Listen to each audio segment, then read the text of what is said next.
Inter Milan, or Internazionale, were always seen as a powerful European power within football.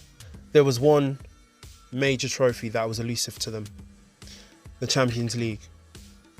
Although Inter had much success within Italia, they hadn't won the European Championship within 50 years. It almost seemed like every top player within the 90s played for Inter. Clarence Seedorf, Edgar Davids, then Ronaldo Nazario, and including Adriano, and the list goes on.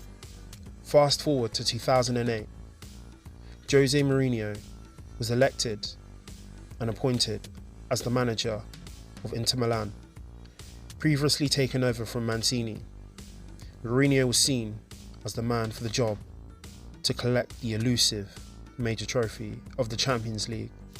Mourinho and the back office of Inter were ruthless in getting rid of the previous players that were with Mancini and radically restructuring the team, bringing in the likes of Eto'o, who had clashes with Guardiola and was replaced by Ibrahimovic, Wesley Sneijder, who was sold to make room for Kaká.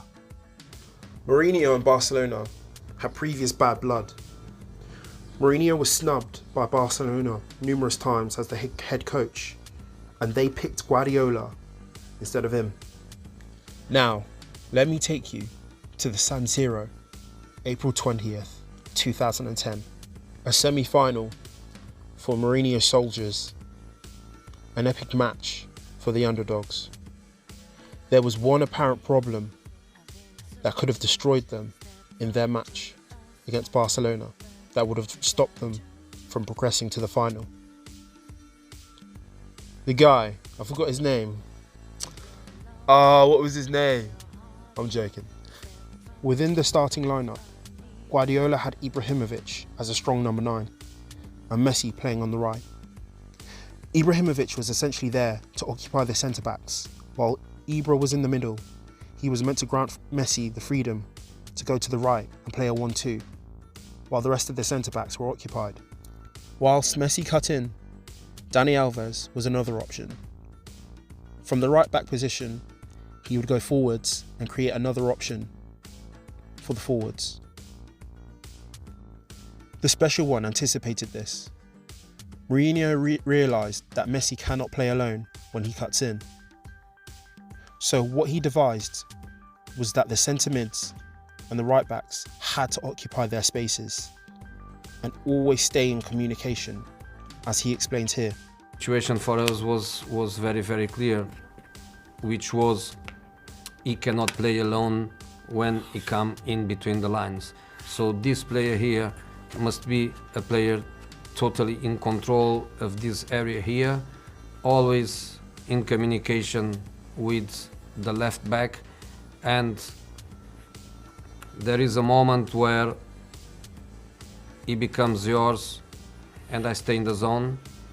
But if in a certain moment you were attracted by other positions and Messi goes into these positions in between the lines, you have to decide to go.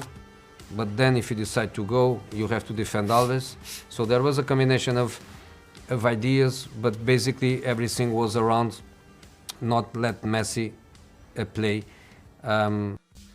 Due to the compactness and their sharp counter-attacks with speed and velocity,